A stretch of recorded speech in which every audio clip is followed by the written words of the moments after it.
Hello YouTube and welcome to a video on the unboxing of a Blackmagic Pocket 4K.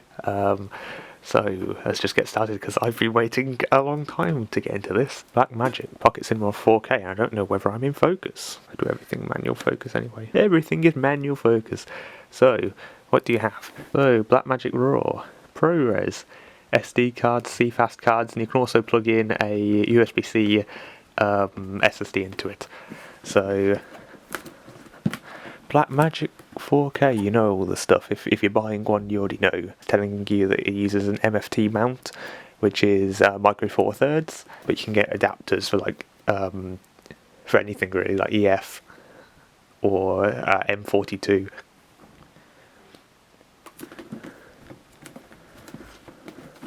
It's just boasting all the features and such. So let's just open it. Yeah, one of the problems with this camera is that I can't even see the focus. I genuinely can't see whatever's going on. So if something's out of focus, then I'll just have to deal with it. What's the best way to open that? I seem to open from that direction.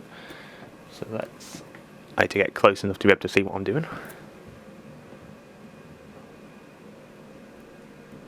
Trying to avoid damaging the box. Maybe I'll do it that way.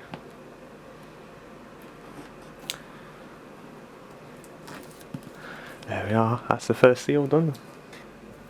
This is what I hate about this 4000D, I can't see whatever I'm shooting. So this isn't going to be the most brilliant unboxing, but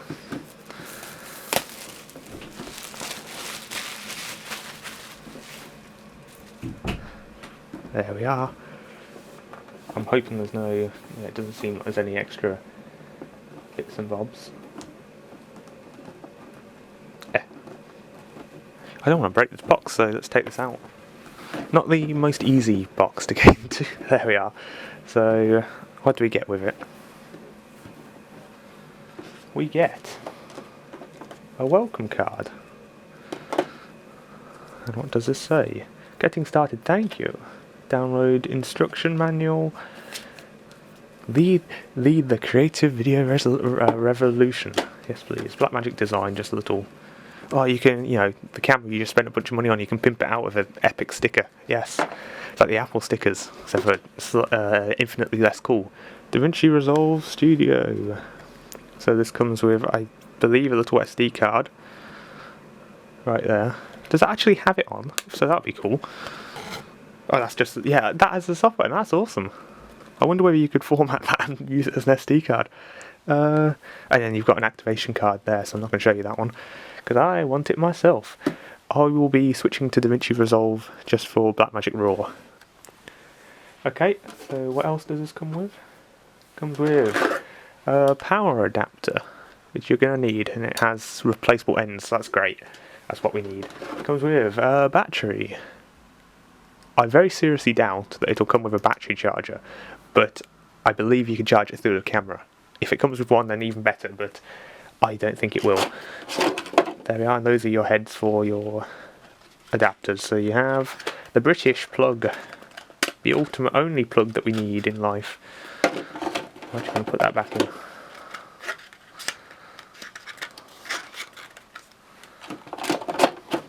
And put that back in, because we don't need it. Because we only need the only plug we need in our lives. Yeah, told you no battery charger, but you charge it through the camera itself. Let's put this aside for now. Yep, that's it. That's everything. I mean, it came with as much stuff as the 4000D, link in the card up there. Came with that much stuff, so can't really argue with that. Except for obviously a battery charger, but at least on this one you can charge it through the camera, which is easier, because I will be having it plugged in most of the time anyway.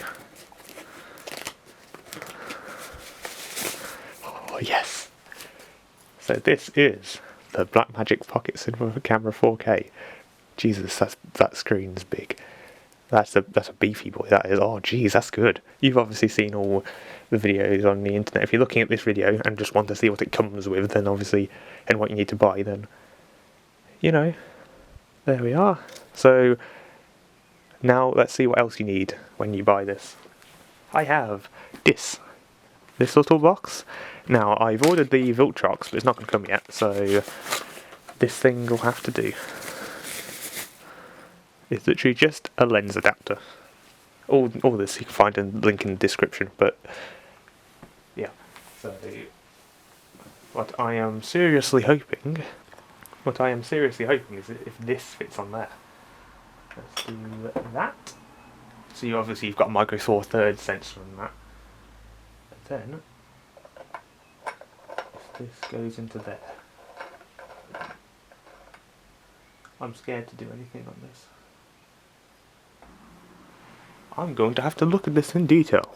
Okay, I am just idiot. I managed to get it on. Is there a button? Yeah, that button there to remove it, but there we are. That's properly on. Now you may look at that and go, that's not a lens. No, this is a camera. Hell yeah. So I'm taking the lens off this camera for now, which is an M42 lens. Check out the video in the card in that corner there. You can see my lenses that I actually want to use with it. But the Viltrox adapter didn't arrive in time. So I bought this one and it arrived with the next accessory, which we'll see. I'm hoping... that looks so dumb. I'm hoping that this will work just straight up. And the camera will actually recognise it. Because obviously this adapter is just a non-active adapter. If it's not active, it means that the camera can't tell a lens is on, because it's just, it's just an adapter, a physical adapter. Let's see whether it's got any juice in it. On. Oh, okay. I'll sort that in a moment. I need to... Okay, there we are. If I can get it, there we are. Oh yes. I approve. I approve immensely.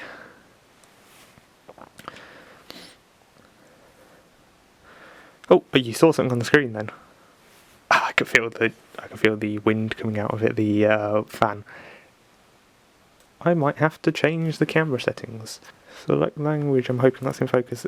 English. That says, let's see something. Let's see something. Oh, okay. So that works. Now, the thing you'll notice is that the lens I'm rocking is a 50mm lens, and this has a crop factor of 2. So you're looking at basically a 100mm lens on this. But that looks right. That looks good. Oh, okay. I can physically change the f-stop as well just by rotating that, I think. Okay, so that's not...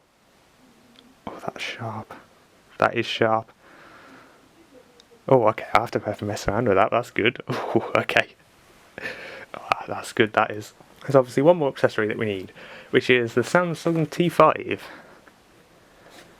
Let's get my beautiful pair of tweezers that need replacing at some point.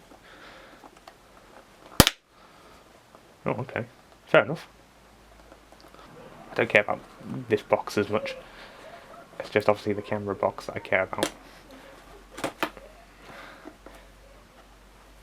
Yeah, this is... Whoops. Not the most graceful SSD unboxing ever, but you can watch the card in the video corner just to see about SSD unboxings. I should probably turn up the shutter speed again. Back to normal, we say. So, not the most graceful unboxing. Comes with an SSD.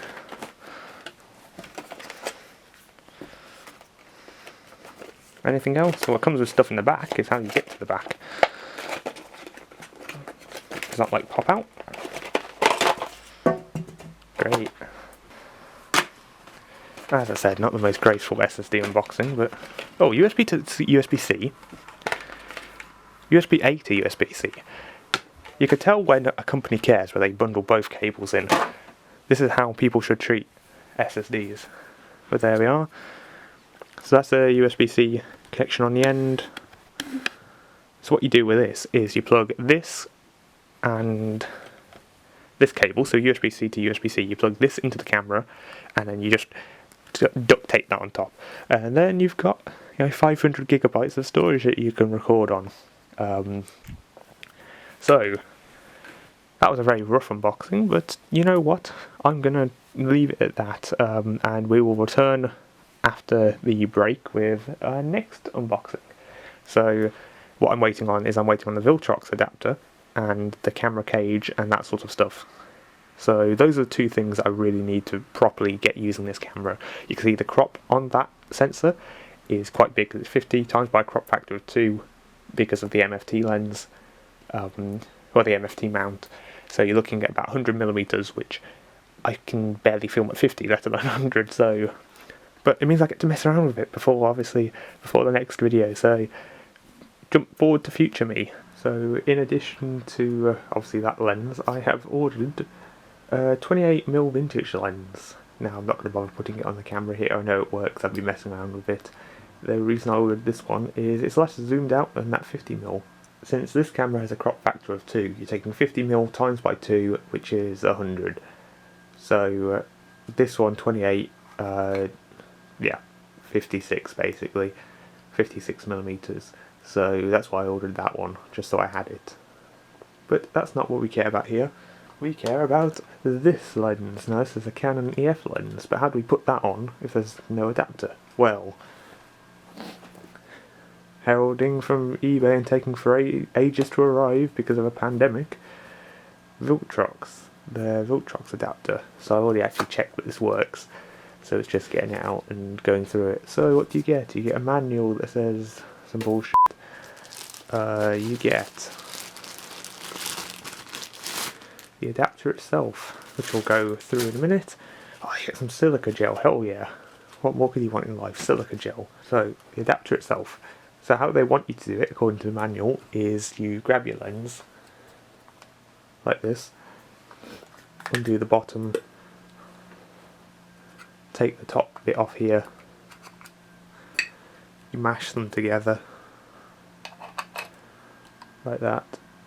So you mash them together like that, you place the red, do that, and then you can take off that one and put it on the camera.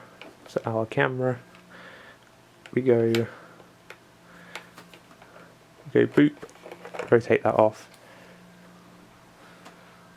place that to one side, take this off, and then you place the red to there, place the red to the red dot. No you don't, you place the red to the top and then rotate like that, and that's on now. So now that's got our Canon lens on, and as you can see that's coming through there. Now I'm trying to focus a camera through a camera. There we are, you can see that works perfectly fine. There's no things like autofocus, but you do have your iris. So I can open that up and have bokeh depth of field. So since this is a speed booster, you take the crop factor of the camera, which is 2, times by your speed booster, which is 0.71, and that equals about a crop factor of 1.42.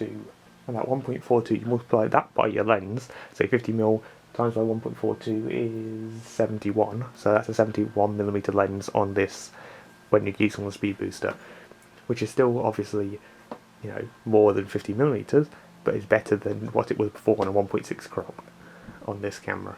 So it means that this lens, which will be swapped over in a minute, will become, so instead of a 30mm, it'll become a 42-point-something-mil lens, this one, when you place it on there. Okay, so after a bit of messing around, I figured out that EFS lenses don't work, so this lens will permanently be on this camera now, because, yeah, all of the other lenses work perfectly fine, it's just EF lenses. So this kit lens I cannot use, but 30mm I can use, 28 to 80mm lens, the kit lens, well, I call it a kit lens, this one works, 50mm lens works, 80 to 200 I think, I don't know where it says it on here, 55 to 200, 50mm vintage lens, 28mm vintage lens, so all of those work. So it's just that one lens which will stay on this camera from now on, because this camera is going to be like my backup camera. So there's a few things I'm waiting for still, waiting for the camera, like camera cage and accessory kit, so that will come soon. I think that's the only thing I'm waiting for now. So yeah, very exciting. I'm starting to make progress. I can actually use the camera now. I've got the Viltrox adapter. Not as good as the Metabones one, but it's much cheaper. Okay, so this is the outro to this video. I'm not putting it on a tripod because I can't be bothered. So this is the current setup I've got. So you've got the camera itself. I can't even tell whether it's in focus, so I'm glad to be swapping from this camera to this one. So you can see I've got the camera itself with a tilter cage on it, so that just goes round it. It has the SSD mount in there, which is just hooks up to there. So then it's got the Viltrox adapter plus a lens. The one that's on this camera is the one that doesn't work, so that's the 18 to 55. And then yeah, that's all there is to say about it. I'm pretty impressed. I will probably be doing a review of it soon, so like, subscribe, all of that YouTube gumph. But yeah.